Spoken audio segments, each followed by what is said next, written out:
देखो बाहर बैठे प्रोटेस्ट कर रहे हैं, कुछ कह रहे हैं हमें नौकरी दो, हमारी सिलेक्शन लिस्ट निकालो। और कुछ बच्चे हैं जो 1,33,000 के करीब थे बच्चे फा के, वो अलग से रो। आपने ये जो मुहिम चलाई उसकी वजह से आज मेरे से मेरी नौकरी छिन रही है। तो मैंने उसको इतनी बात कही कि आप एक काम करिए, आप निकाल दीजिए। मैंने कहीं कहा स्क्रैप की जाए लिस्ट, नहीं कहा। मैंने री एग्ज़ाम की बात की, नहीं। मैंने कहा सीबीआई इंक्वायरी की बात। देखिए उनको जो एडमिनिस्ट्रेशन एलजी साहब तक खबर पहुंची है तो उनको लगा होगा, तो उन्होंने कहा जेकेपीएसआई में अगर घोटाला हो सकता है, सेम कंपनी ने वो करवाया है एग्ज़ाम, तो उसमें क्यों नहीं हो सकता। उन्होंने जांच के लिए कहा है। लिस्ट स्क्रैप की बात किसी ने नहीं की है। मैं ये कहना चाहता हूँ किसी ने लिस्ट स्क्रैप करने की बात। युवाओं का भविष्य तब दांव पर लग जाता है कि जांच की प्रक्रिया भी तो लंबी होती है ना। यहाँ पे पीडीडी वाले रो रहे हैं, पीएचई वाले रो रहे हैं, डेली वेजेस हैं वो रो रहे हैं, फिर उसके बाद फाइनेंस अकाउंट्स वाले रो रहे हैं, जेकेपीएसआई वाले रो रहे हैं, उसके बाद आपके जितने भी लोग हैं मैक्सिमम सब रो रहे हैं। एनवाईसी है, रैबरे खेल है, मनरेगा है, गिनवाऊंगा तो मेरे को 7-8 तो याद आगे जो हैं। फायर इमरजेंसी जो सबसे बड़ा स्कैम है, जो मदरा फॉल स्कैम जिसको कहा जाता है, वो रो रहे हैं, सभी रो रहे हैं। तो ये नौकरियाँ गई तो गई कहाँ पे। गाड़ी है, कोई भी गाड़ी लगा लो, 10 लाख की 20 लाख की है, आप उसको कल 50 लाख की करते हो, वो गाड़ी क्या अंबानी के लिए महंगी होगी, अडानी के लिए महंगी होगी, या जो महीने का 2 करोड़ रुपये कमाता है उसके लिए महंगी होगी। अमीर के लिए कुछ महंगा नहीं होगा, लेकिन मार किसको लगाते हैं, मिडिल क्लास को। और मरता कौन हमेशा, मिडिल। देखना ये लीडर भागने की तैयारी करेंगे। क्या बात करते हो आप, होता आपसे कुछ नहीं है। आपकी सुनवाई दिल्ली में नहीं है। मैं पहले कहता था, आज आपके माध्यम से पता चल गया कि ये खुद कह देते हैं कि बाबूशाही हमारी नहीं सुनती। बाबूशाही नहीं, मतलब कि दिल्ली इनकी नहीं सुनता, दिल्ली में इनकी सुनवाई नहीं है। अगर दिल्ली से प्रेशर हो, किस बाबू की इतनी हिम्मत है जो इनकी बात ना सुने। और ये बेसिकली घुमा घुमा के, चाहे वो कोई भी समाज हो, डोगरा समाज हो, महाराजा हरि सिंह की छुट्टी हो, फा वाले हो, जेकेपीएसआई हो, 8-10 जो गिनवाए, फायर इमरजेंसी, कोई भी हो, ये सबको बेवकूफ़ बना रहे हो। सबको एक ही बात पता क्या कहते हैं, मुख्यमंत्री बना दो सारे काम हो जाएंगे। मतलब कि ये तो व्यापारियों वाली बात होगी ना। जम्मू कश्मीर में अगर हम बात करें तो कहा जा रहा है साल 2019 से लेकर 22 तक 30,000 नौकरियों का सृजन किया गया है, जिसमें युवाओं को 30,000 रोजगार दिया गया है पब्लिक सेक्टर में। मिस्टर सतवीर साहब है, लगातार सवाल करते हैं केंद्र सरकार से और ये पूछते हैं कि आखिरकार वो कौन सा विकास है जो धरातल पर दिखता नहीं है। और उसके बाद एक बड़ा बयान सदन में आना कि 30,000 नौकरियों का सृजन करना। कैसे देखते हैं सतवीर साहब, 30,000 नौकरियाँ केंद्र सरकार की जो रिपोर्ट कार्ड होती है उसमें बिल्कुल इसका जिक्र कर दिया गया, कैसे देखते हैं? मेरे को तो इत्तेफाक होता है। ये बच्चे आज भी देखो बाहर बैठे प्रोटेस्ट कर रहे हैं, कुछ कह रहे हैं हमें नौकरी दो, हमारी सिलेक्शन लिस्ट निकालो। और कुछ बच्चे हैं जो 1,33,000 के करीब थे बच्चे फा के, वो अलग से रो रहे हैं। मतलब हर कोई रो रहा है, नौकरी कहाँ से दे दी हमें समझ नहीं आई। ये गुपचुप नौकरियाँ अगर दी हुई हैं तो यहाँ तो सामने लाना चाहिए कि इस डिपार्टमेंट में इतनी नौकरी है, इस डिपार्टमेंट में इतनी नौकरी है, और वो बंदे भी सामने आना चाहिए ना। यहाँ पे पीडीडी वाले रो रहे हैं, पीएचई वाले रो रहे हैं, डेली वेजेस हैं वो रो रहे हैं, फिर उसके बाद फाइनेंस अकाउंट्स वाले रो रहे हैं, जेकेपीएसआई वाले रो रहे हैं, उसके बाद आपके जितने भी लोग हैं मैक्सिमम सब रो रहे हैं। एनवाईसी है, रैबरे खेल है, मनरेगा है, गिनवाऊंगा तो मेरे को 7-8 तो याद आगे जो हैं।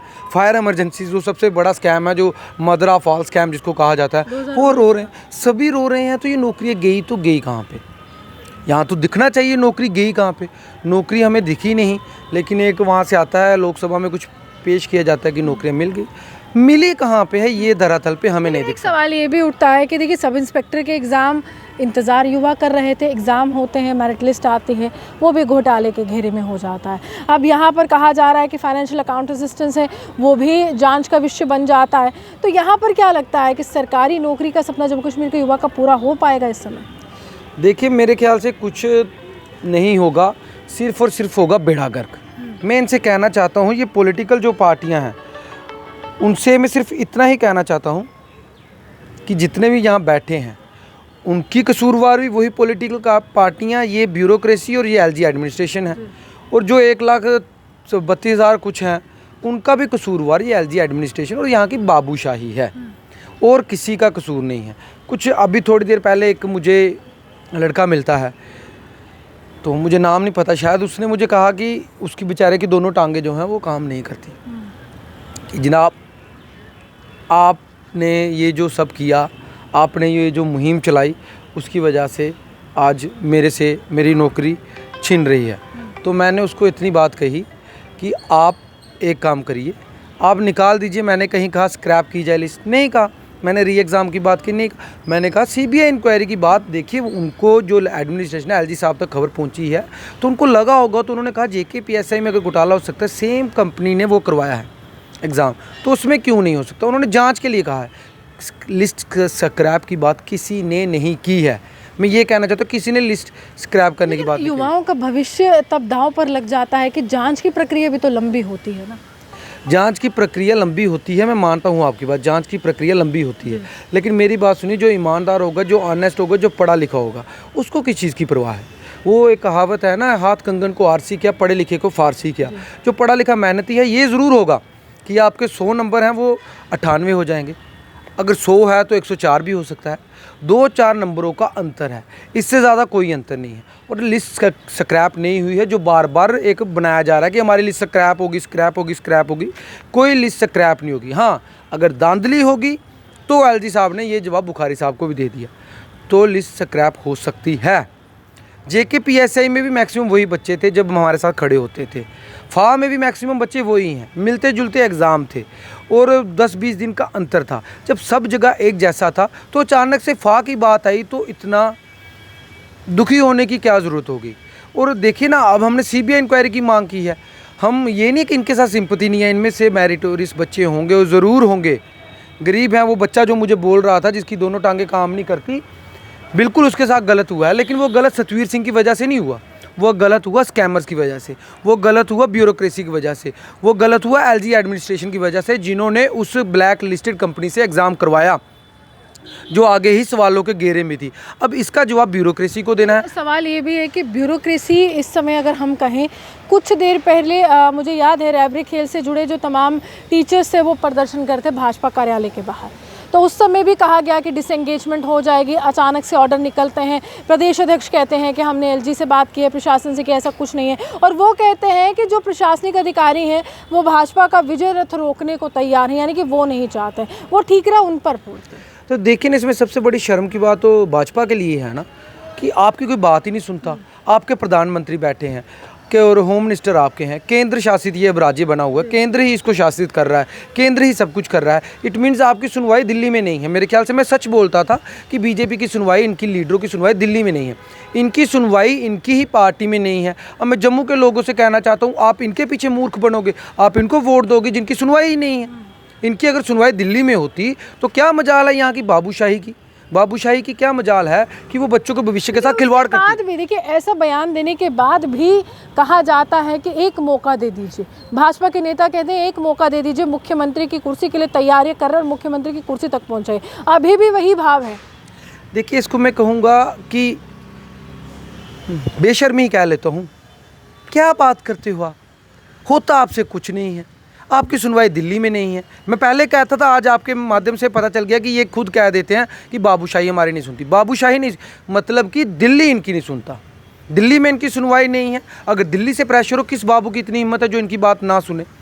और ये बेसिकली घुमा के, चाहे वो कोई भी समाज हो, डोगरा समाज हो, महाराजा हरि सिंह की छुट्टी हो, फा वाले हों, जेकेपीएसआई हो, 8-10 जो गिनवाए, फायर इमरजेंसी, कोई भी हो, इस सबको बेवकूफ़ बना रहे हो। सबको एक ही बात पता क्या कहते हैं, मुख्यमंत्री बना दो सारे काम हो जाएंगे। मतलब कि ये तो व्यापारियों वाली बात होगी ना। फर्स्ट कैबिनेट में डिसीजन ये भी कहता है, इनकी कैबिनेट जो है वो तो भंग हो चुकी है, मौका इनको मिलना नहीं है। सरकार भी जहाँ तक है, ये अगर चोर बाजारी नहीं करेंगे, धांधली नहीं करेंगे, ईवीएम का चक्कर नहीं होगा, नीट एंड क्लीन चुनाव कराएंगे, जिस तरीके से डीडीसी में हुआ, किसी को 14 से हरा दिया, किसी को 14-15 से हरा दिया, किसी को 100 से हरा दिया, जिसका मन चाहा उसको हरा दिया, ये इन्होंने पहले किया है। अगर ऐसा नहीं होगा, बिल्कुल लोगों पे छोड़ दिया जाएगा। जब वो बंदा 3,500 का बिल जेब में डाल के जाएगा ना, जो पहले 500-700 आता था, तो आपको रूहानी जी लगता है वो इनको वोट करेगा वोट? आपके बिल 3,500 आ रहा है, बिजली यहाँ से बनती है, आप बाहर बेच देते हो, तब भी हमें अगर 500 का 600 होता, 700 होता, 800 होता, हम मानते कि ठीक है थोड़ी दरें बढ़ा दी हैं, लेकिन आपने डबल ट्रिपल कर दिया। अब 3,500 जिसका बिल आ रहा है, 4-5 हज़ार आ रहा है मिडिल क्लास फैमिली का, वो क्या इनको वोट करेगी? जीएसटी के दायरे में ले आए हैं विभिन्न वस्तुओं को, उसके बाद गैस सिलेंडर का दाम बढ़ चुका है, पेट्रोल डीजल तो वैसे ही आगे बढ़ रहा है। ये कल ट्वीट देखा मैंने, उसमें लिखा था ये निर्मला सीतारमण जी, उन्होंने कहा था कि मुर्दों की सामग्री पे मेरे ख्याल से जीएसटी नहीं है, इससे मुर्दे बड़े खुश हैं उनका थोड़ा बचाव हो गया। इन्होंने किसी को नहीं छोड़ा, मतलब मार इन्होंने मिडिल क्लास को लगाई है। मज़ा तब था जब आप अडानी अंबानी बड़े बड़े बिजनेसमैन को बड़ी बड़ी वस्तुएं जो बड़े बड़े लोग खरीदते हैं उनको महंगा करते। मेरी बात सुनिए ना, आज ये 10 लाख की गाड़ी है, कोई भी गाड़ी लगा लो 10 लाख की 20 लाख की है, आप उसको कल 50 लाख की करते हो, वो गाड़ी क्या अंबानी के लिए महंगी होगी, अडानी के लिए महंगी होगी, जो महीने का 2 करोड़ रुपये कमाता है उसके लिए महंगी होगी। अमीर के लिए कुछ महंगा नहीं होगा। लेकिन मार किसको लगाते हैं? मिडिल क्लास को। और मरता कौन? हमेशा मिडिल क्लास मरता है। कौन मरता? आप जैसे हम जैसे लोग मरते हैं। सतवीर साहब, एक बहुत बड़ा सवाल ये भी आता है कि पहले डेली वेजर्स को कहा जाता था कि देखिए फर्स्ट कैबिनेट में डिसीजन, मुख्यमंत्री की कुर्सी, फिर एमपी इलेक्शन, फिर डीडीसी इलेक्शन, इस तरह से राजनीतिकरण किया जाता था उनके मुद्दे का। लेकिन अब वो कहते हैं कि ये लखनपुर के पार जाएंगे और 50 पार नहीं है, 5 पार भी नहीं होगा। यानी अब उन्होंने भी रण छेड़ दिया है कि अब इनको जो है वो विपक्ष में बैठाएंगे, सत्ता में नहीं बिठाएंगे। देखिए, मुझे तो डर है कि जिस तरीके का माहौल बीजेपी ने जम्मू कश्मीर में क्रिएट किया है, 2-4 इनके मास लीडर हैं, वो भी इनकी पार्टी के नहीं हैं, बाहरी पार्टियों से इनकी पार्टी में आ चुके हैं। उससे पहले इनकी पार्टी में कोई लीडर नहीं था। अब 2-4 लीडर हैं, वो अपनी सीटें बचा लें, वो अपने दम पे बचाएंगे, वो किसी के दम पे नहीं बचाएंगे। क्योंकि मोदी जी के राज में भी उन्होंने अपने दम पे सीट निकाली थी, हो सकता है इस बार भी अपनी दम पे वो सीटें निकाल लें। बाकी इनके पास कोई मास लीडर नहीं है। हाँ, मास लेवल का घपला कर सकते हैं, इलेक्शन कमीशन को अपना बंदी बना सकते हैं, जैसे डीडीसी किया, बीडीसी किया, वैसे ये सब कर सकते हैं। लेकिन अगर आप कहें निष्पक्ष चुनाव हो और खुले दिल से चुनाव हो, लोगों को आज़ादी हो, ये मशीनें फिक्सिंग ना हो, जो बार बार इनके ऊपर आरोप लगते हैं, ये कहेंगे कल को आरोप लगेगा, मैं आज ही लगा रहा हूँ। क्योंकि मैंने डीडीसी में देखा है, किसी वक्त हमारी पुरानी पार्टी थी, वो 10 सीटें ले रही थी, लेकिन 10 वाली पार्टी 2 पे आ जाती है और 2 वाली पार्टी 10 पे चली जाती है। ये चीज़ें देखनी पड़ेंगी। और ऐसे ऐसे कैंडिडेट हार जाते हैं जो बिना किसी सरकारी ओहदे के, बिना कोई पॉलिटिकल पार्टी के एफिलेशन के, इतने अच्छी बैकग्राउंड से थे, जो बिना कहे लोगों के इतने काम करवा देते, वो लोग रह जाते हैं। तो फिर अचंभा तो होगा ही, दाग तो इन पे लगेगा ही लगेगा। अगर भाजपा नहीं, कांग्रेस नहीं, पीडीपी नहीं, आम आदमी पार्टी नहीं, तो कौन? क्या लगता है एक आम जनमानस या आम नागरिक का विकल्प क्या बन सकता है? मैं तो सिर्फ इतना कहना चाहूँगा कि बीजेपी को कभी भी सत्ता से बाहर किया तो वो पार्टी एक ही कांग्रेस, जो देश भर में इनको बाहर निकालेगी। बार बार गाना ये इसलिए गाते हैं कांग्रेस मुक्त भारत, उसका एक रीज़न है। मैं सारे जम्मू कश्मीर के लोगों को बताना चाहता हूँ, मेरे कश्मीर के साथी हूँ, जम्मू के साथी हूँ, ये सच है, कड़वा लगे तो लग सकता है। क्योंकि कांग्रेस ही एक लौती पार्टी है जो पूरे भारतवर्ष में फैली हुई है, जिसका कार्यकर्ता पूरे भारतवर्ष कि वो हार की ओर अग्रसर है, वो जीतते नहीं हैं, इस तरह के आरोप कभी कहा जाता है कि देखिए पूछताछ में सहयोग नहीं दे रहे हैं, कभी कुछ कहा जाता है कि देखिए भ्रष्टाचार वाली पार्टी है, 70 साल से लूटा है, ऐसे आरोप। देखिए, जो उन्होंने 70 साल में लूटा है, इन्होंने 7 साल में उतना लूट लिया है। और वो पार्टी क्यों नहीं आती, इसमें एक मीडिया का भी बहुत बड़ा रोल है। क्योंकि आप एक इंसान की छवि ऐसी क्रिएट करा चुके हो कि ये बेवकूफ़ है, इसको तो पता कुछ नहीं है। जो मीडिया ने बनाया हो कि राहुल गांधी को कुछ नहीं पता है, ये नालायक है, ये इसको समझ ही नहीं है। और ये कांग्रेस के लीडरों की वजह से पार्टी हार रही है। उनका जो दम है वो देखने को नहीं मिलता, जैसे बीजेपी विपक्ष में करती थी, जैसे पुराने लीडर थे। अभी कांग्रेस में जो कल परसों इन्होंने प्रदर्शन किया, काफ़ी अच्छा किया, वो मुझे अच्छा लगा। क्योंकि ये जुटते नहीं हैं, एकजुट नहीं होते हैं, इनको एक होना पड़ेगा। क्योंकि बीजेपी को जब भी सत्ता से बाहर किया कांग्रेस ने किया, और जिस दिन बीजेपी सत्ता से बाहर होगी, जो आप बड़े बड़े चेहरे देख रहे होंगे, ये देश से बाहर हो जाएंगे। जब इनको पता चल गया हमारी हार का बिगुल है, ये बाहर हो जाएंगे। और वो इसलिए होंगे क्योंकि ब्लैक मनी इन्होंने भी बहुत इकट्ठी कर दी है। और जो रूल बना के जो कांग्रेस को रगड़ रहे हैं जिस चक्की में, कहते हैं ना हिस्ट्री रिपीट्स, हिस्ट्री रिपीट। जब इतिहास अपने आप को दोहराता है, जब कांग्रेस सत्ता में आ गई तो उस दिन ये देखना, ये लीडर भागने की तैयारी करेंगे।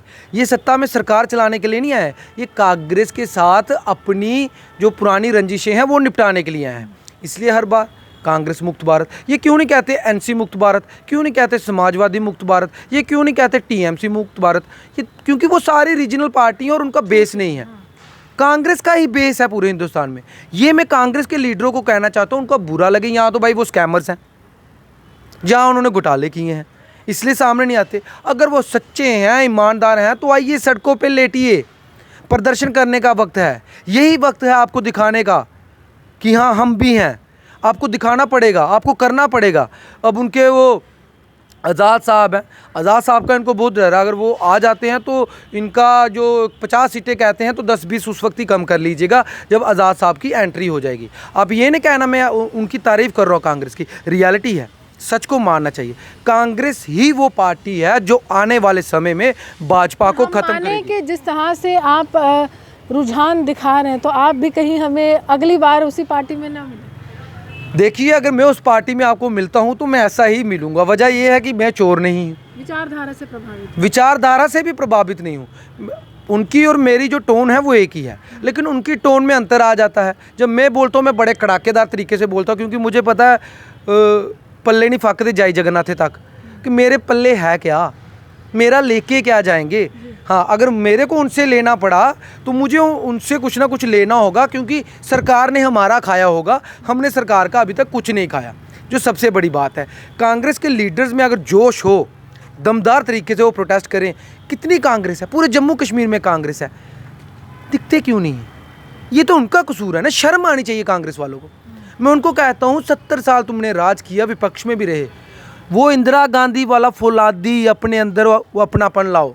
तुम्हें देख के मुझे शर्म आती है, तुमसे अकेला तो मैं बारी हूँ कांग्रेस से अकेला मैं अकेला बंदा बारी हूँ। ये जो कांग्रेस बनी घूमती है, इस तरीके से तुमने सरकार को वापसी करानी है। देखिए, काफ़ी ज़्यादा सुझाव जो है सतवीर साहब ने दिए, और उम्मीद है कि इस तरह के सुझाव जो है कांग्रेस के नेता ज़रूर माने।